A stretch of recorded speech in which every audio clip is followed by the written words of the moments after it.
turns real slow back to me and says, "Hey buddy, only you, me, and Jesus know you're here. So we're not going to renegotiate. You're going to pull that money out of your pocket and then we're going to go."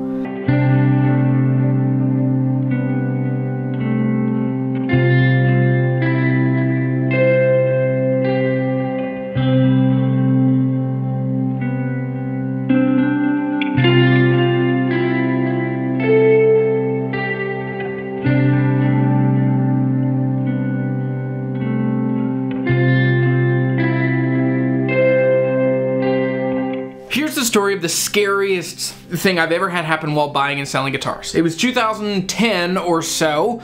I was doing my student teaching, so I'd worked full-time at a guitar shop called the Guitar and Amp Center, and I had bought and sold hundreds of guitars for the guitar shop, and I was starting to make enough money that as a side hustle I was buying and selling guitars. I was on Craigslist one day and I found a Larrivee OM9. Now this is a magical guitar. Larrivees are wonderful. They're so precise and incredible. And so this one was rosewood back and sides and a spruce top, had maple binding, had a cool ebony peg head, and I just wanted to own this guitar. Now he was asking $1,100, and that was a crazy deal for that guitar because that's an unusual guitar to find kind of anywhere, but especially in the mountains in Virginia, way tucked back in the Shenandoah Valley.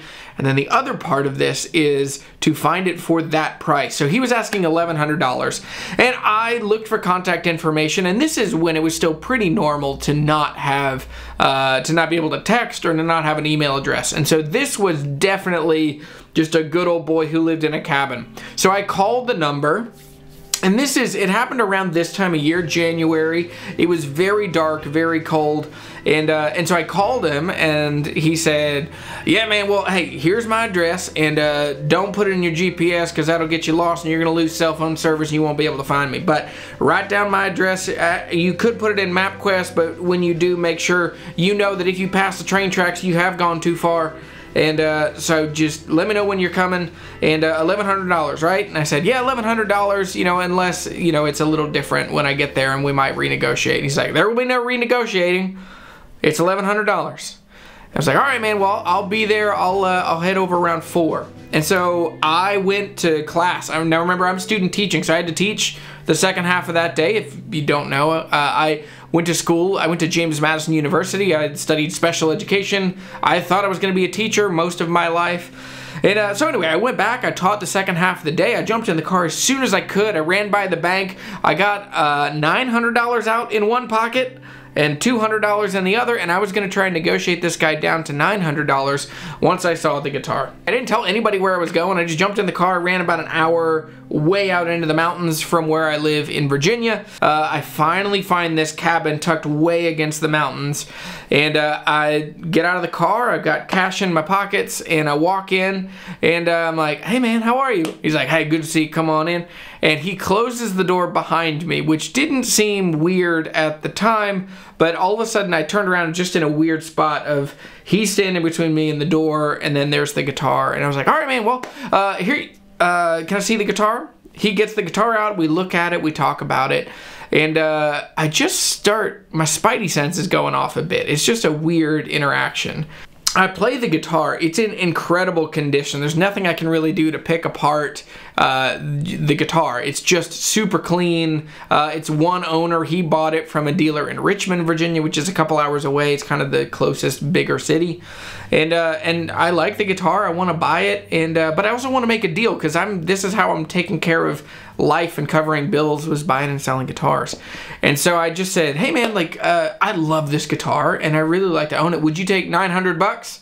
And he looks at me, looks out the window, turns real slow back to me and says, "Hey buddy, only you, me, and Jesus know you're here. So we're not going to renegotiate. You're going to pull that money out of your pocket and then we're going to go." I felt my heart drop to the floor. I don't think it was a threat, but I think it was just a clear return to sender from him. Like, he will not be haggled. I'd already tried to haggle him on the phone, and I was like, yes sir, hold on, and I pulled the $900 out of one pocket, and then I pulled the other $200 out of the other pocket. Here's your $1,100, please don't kill me. I would like to go home, and I will not do any of this again. And the tension relieved as soon as he saw the cash, and he was like, all right man, well, thanks for coming out. Here's your guitar, there's the door, head on out. And it was the scariest moment. That 30 seconds. Things you should know from this, things that I've learned from this.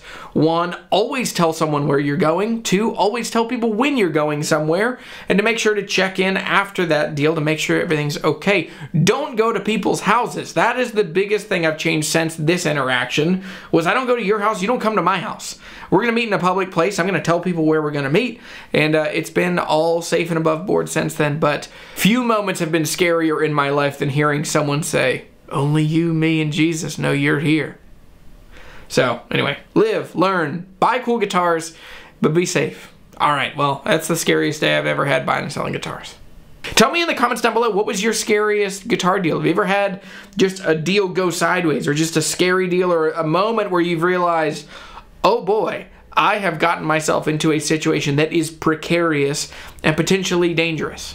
If you want to learn how to buy and sell guitars, if you want to learn how to be safe, get cool guitars, build a meaningful guitar collection, you should check out my course, Write Guitars Faster. It's the best thing I've ever made. It's a 19-video course. It will walk you through all of the nuance and minutia of buying the right guitars, how to figure out what guitars are right for you, how to listen and pay attention to guitars so that you know what's the right one that you should invite home. And then also, it'll teach you how to sell guitars, how to get that money back out of guitars that just don't work for you, that aren't right for your skill set, aren't right for your musical interest, whatever. You're going to buy a couple of the wrong guitars, and learning how to write compelling descriptions, take captivating pictures, connect with people, read nonverbal and verbal communication, all of those skills will help you gain the most momentum so that you get to go back and buy the right guitars and build a meaningful guitar collection that represents you and helps you interact with the world around you to join musical situations in a way that brings life and levity and fun. So anyway,